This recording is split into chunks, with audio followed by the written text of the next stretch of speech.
আমরা সংসদে আছি জুলাই সনদ বাস্তবায়ন, গণভোট বাস্তবায়নের পক্ষে কথা বলার জন্য, আর রাজপথে আছেন আল্লামা মামুনুল হক সহ নাসিরউদ্দিন পাটোয়ারীরা।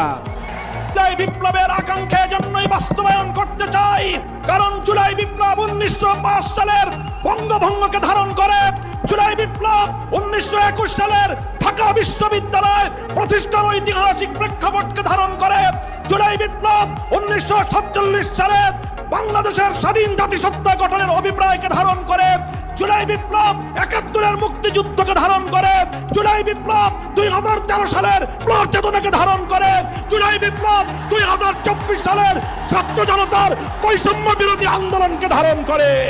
বিশেষ করে যুবকদেরকে অনুরোধ করবো, তৈরি হন। বলবেন আর কতবার জীবন দেব, এর জন্য যতবার প্রয়োজন আমিও তোমাদের কাতারে দাঁড়িয়ে বলছি, আমিও যুবক, জীবন দিতেই থাকবো।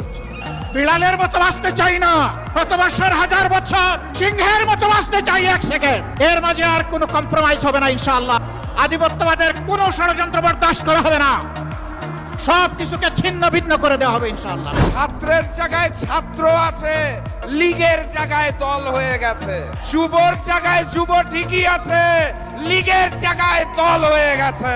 এই গুপ্ত গুপ্ত গুপ্ত শব্দ বলে বাংলাদেশের জাতিকে দ্বিধা বিভক্ত করলো কে? আমি জানতে চাই, কে সেই ব্যক্তি যিনি গুপ্ত গুপ্ত বলে আমাদের মধ্যে এই দ্বিধা ছড়িয়ে দিল?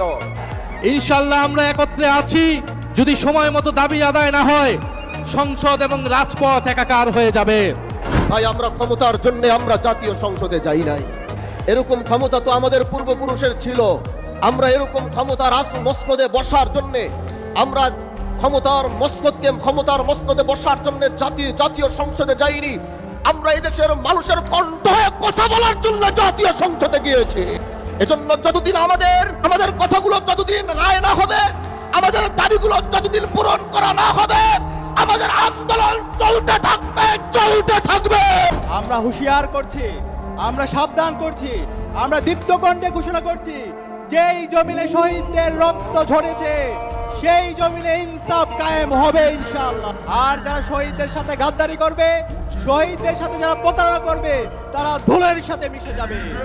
মাননীয় প্রধানমন্ত্রী, আপনার পিতা শহীদ রাষ্ট্রপতি জিয়াউর রহমান, তিনি সর্বপ্রথম এই বাংলাদেশে গণভোট কায়েম করেছিলেন।